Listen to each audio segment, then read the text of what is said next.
श्री परमात्मने नमः।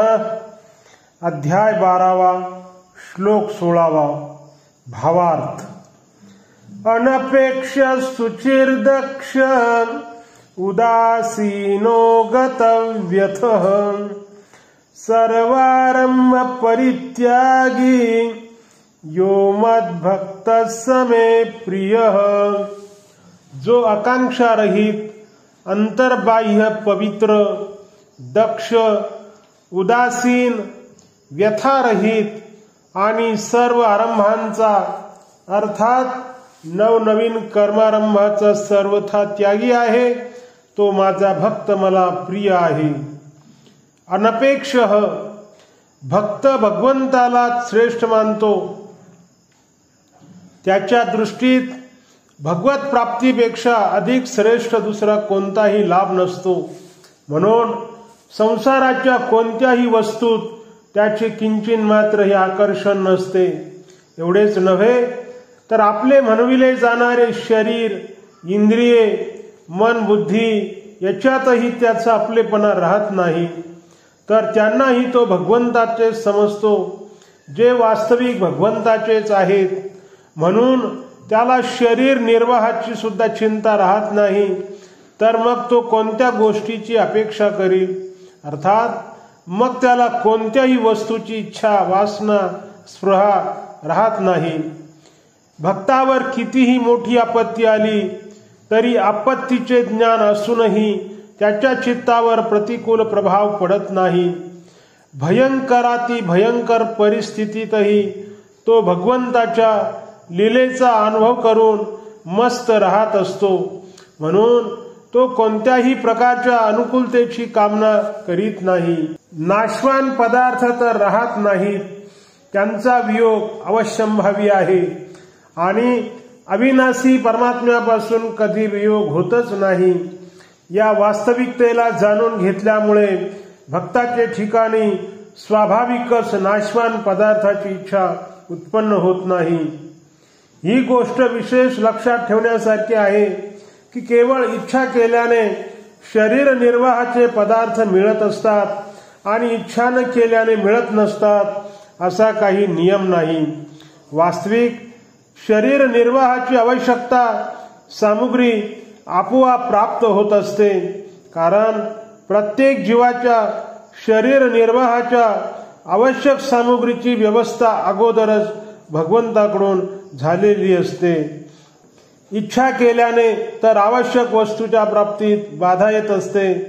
जर मनुष्याने एखाद्या वस्तूला आपल्यासाठी अत्यंत आवश्यक समजून ती वस्तू कशी मिळेल, कुठे मिळेल, केव्हा मिळेल अशा प्रबल इच्छेला आपल्या अंतःकरणात पकडून ठेवले, तर त्याच्या त्या इच्छेचा विस्तार होऊ शकत नाही, अर्थात त्याची ती इच्छा दुसऱ्या लोकांच्या अंतःकरणापर्यंत पोहोचू शकत नाही। ह्या कारणाने दुसऱ्या लोकांच्या अंतःकरणात ती आवश्यक वस्तू देण्याची इच्छा अथवा प्रेरणा होत नाही। बहुधा असे दिसून येते की घेण्याची प्रबल इच्छा ठेवणाऱ्याला कोणी देऊ इच्छित नाही। या उलट कोणत्याही वस्तूची इच्छा न ठेवणाऱ्या विरक्त, त्यागी आणि बालकाच्या आवश्यकतेचा अनुभव आपोआप दुसऱ्याला होतो आणि ते त्यांच्या शरीर निर्वाहाची आपोआप प्रसन्नतेने व्यवस्था करतात। यावरून हे सिद्ध झाले की इच्छा न केल्याने जीवन निर्वाहाच्या आवश्यक वस्तू न मागता आपोआप मिळत असतात। म्हणून वस्तूंची इच्छा करणे केवळ मूर्खपणा आहे आणि निष्कारण दुःख ओढवून घेणे आहे। सिद्ध भक्ताला आपले म्हणविले जाणाऱ्या शरीराची अपेक्षा नसते, म्हणून तो सर्वथा निरपेक्ष असतो। काही भक्तांना भगवंतांनी दर्शन द्यावे याची सुद्धा अपेक्षा राहत नाही। भगवंतांनी दर्शन दिले तरी आनंद आणि न दिले तरीही आनंद। तो तर नेहमी भगवंताच्या प्रसन्नतेला आणि कृपेला पाहून मस्त राहत असतो। अशा निरपेक्ष भक्ताच्या मागे मागे स्वतः भगवानही फिरत असतात। भगवान स्वतः म्हणतात, निरपेक्षम मुनिम शांतम निर्वैरम समदर्शनम अनुव्रजाम्यहम नित्यम उयेत्यंघ्री रेणुभिही।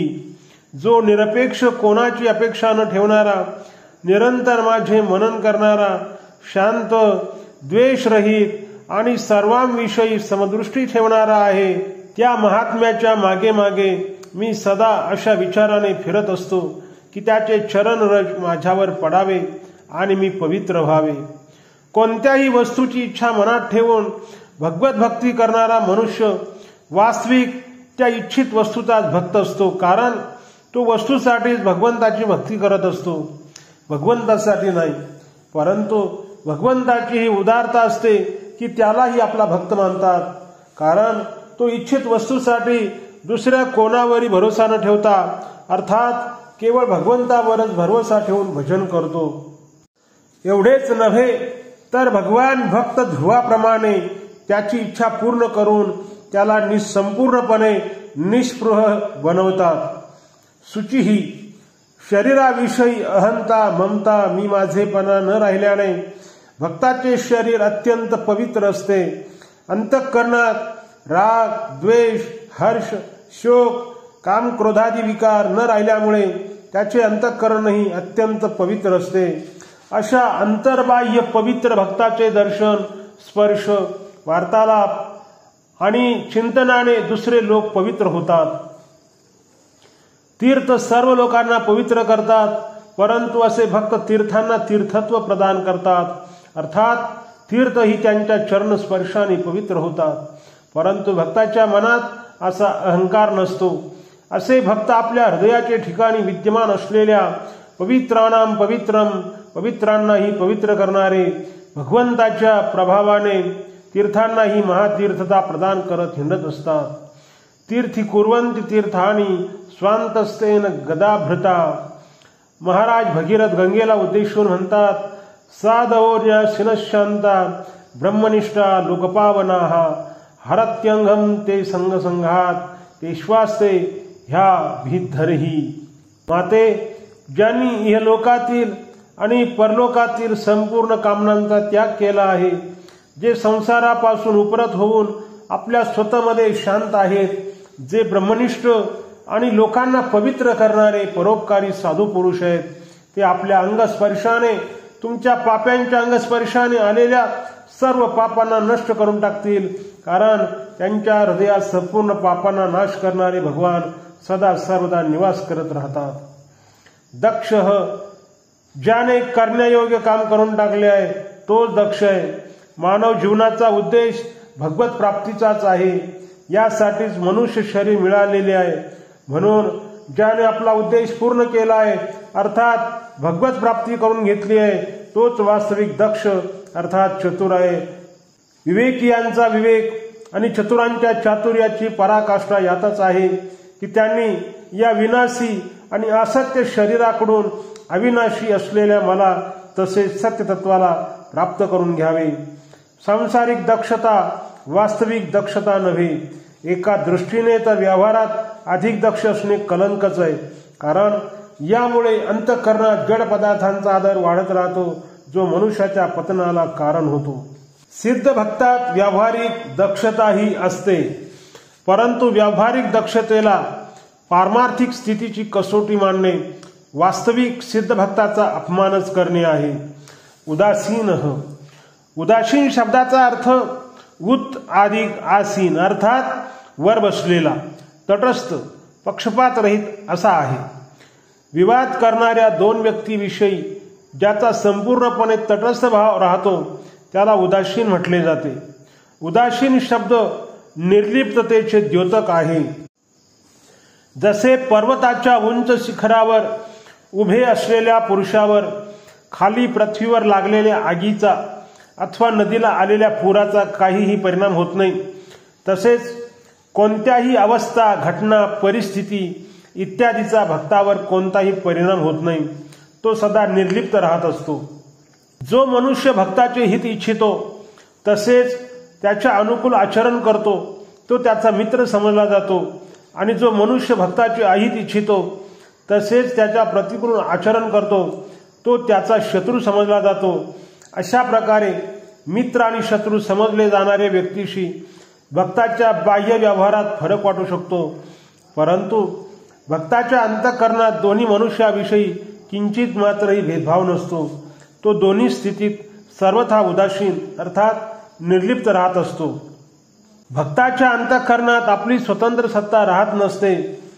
तो शरीरासह संपूर्ण संसाराला परमात्म्याचेच मानतो, म्हणून त्याचा व्यवहार पक्षपात रहित असतो. भक्ताच्या अंतःकरणात आपली स्वतंत्र सत्ता राहत नसते.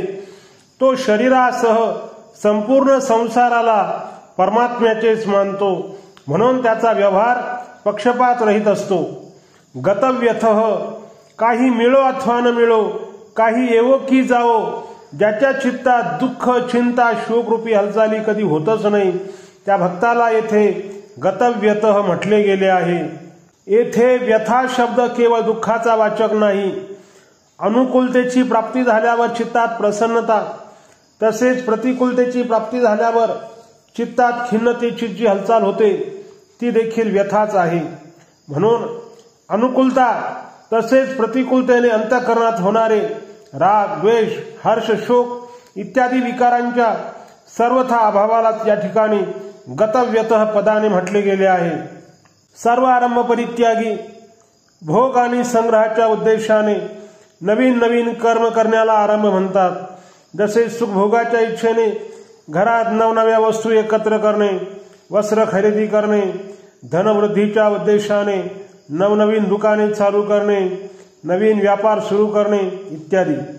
भक्त भोग आणि संग्रहासाठी केल्या जाणाऱ्या सर्व कर्मांचा सर्वथैव त्यागी असतो.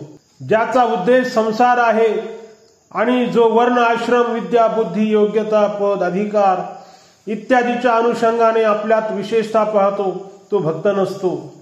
भक्त भगवन्निष्ठ असतो, म्हणून त्याचे म्हणविले जाणारे शरीर इंद्रिये मन बुद्धी क्रिया फल इत्यादी सर्व भगवंतांना अर्पित होतात. वास्तविक या शरीरादीचे मालक भगवानच आहेत. प्रकृती आणि प्रकृतीचे संपूर्ण कार्य भगवंताचे आहे. म्हणून भक्त एका भगवंताशिवाय कोणालाही आपले समजत नाही. तो आपल्यासाठी काहीही करीत नाही. त्याच्याकडून होणारे संपूर्ण कर्म भगवंताच्या प्रसन्नतेसाठीच होतात. धन संपत्ती सुख आराम मान सन्मान इत्यादीसाठी केले जाणारे कर्म त्याच्याकडून कधी होतच नाहीत. ज्याच्या अंतःकरणात परमात्म तत्वाच्या प्राप्तीची खरी तळमळ लागून राहिली आहे, तो साधक मग कोणत्याही मार्गाचा का असेना भोग भोगणे आणि संग्रह करण्याच्या उद्देशाने तो कधी कोणते नवीन कर्म आरंभ करीत नाही. यो मद भक्त समे प्रिय. भगवंताचे ठिकाणी स्वाभाविकच इतके महान आकर्षण आहे की भक्त आपोआप त्यांच्याकडे ओढला जातो, त्यांचा प्रेमी होतो. आत्मा रामश्च मुनयो निर्ग्रंथा अप्युरुक्रमे कुर्वन्त्य हि तुकिं भक्ती मिथ्थम भूतो गुणो हरिही. ज्ञानाद्वारा ज्यांची शीत जड ग्रंथी तुटली गेली आहे असे आत्माराम मुनिगण सुद्धा भगवंताची हेतुरहित निष्काम भक्ती करत असतात. कारण भगवंताचे गुणच असे आहेत की ते प्राण्यांना आपल्याकडे ओढून घेतात. या ठिकाणी असा प्रश्न होऊ शकतो की जर भगवंताचे ठिकाणी इतके महान आकर्षण आहे तर मग सर्व माणसे भगवंताकडे का ओढली जात नाहीत, त्यांचे प्रेमी का होत नाहीत.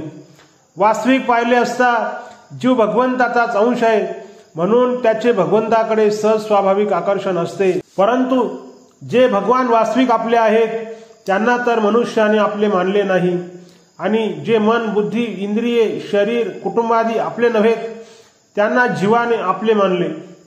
म्हणूनच तो शारीरिक निर्वाह आणि सुखाच्या कामनेने सांसारिक भोगाकडे आकृष्ट झाला आणि आपल्या अंशी भगवंतापासून दूर विमुख झाला. असे असले तरी त्याची दूरता खरी समजू नये, कारण नाशवान भोगाकडे आकृष्ट झाल्याने त्याची भगवंतापासून दूरता झालेली तर दिसून येते, परंतु वास्तविक दूरता नाहीच, कारण त्या भोगात सुद्धा सर्वव्यापी परिपूर्ण भगवान विद्यमान आहेत. परंतु इंद्रियांच्या विषयामध्ये अर्थात भोगातच आसक्ती असल्या कारणाने त्याला त्यात अव्यक्त रूपाने असलेले भगवान दिसत नाहीत. जेव्हा त्याचे या नाशवान भोगाकडे असलेले आकर्षण समाप्त होते तेव्हा तो आपोआपच भगवंताकडे ओढला जातो. संसारात किंचित मात्रही आसक्ती न राहिल्याने भक्ताचे एकमात्र भगवंताविषयी आपोआप प्रेम होते. अशा अनन्य प्रेमी भक्ताला भगवान मद्भक्त म्हणतात. ज्या भक्ताचे भगवंताविषयी अनन्य प्रेम आहे तो भगवंताला प्रिय असतो.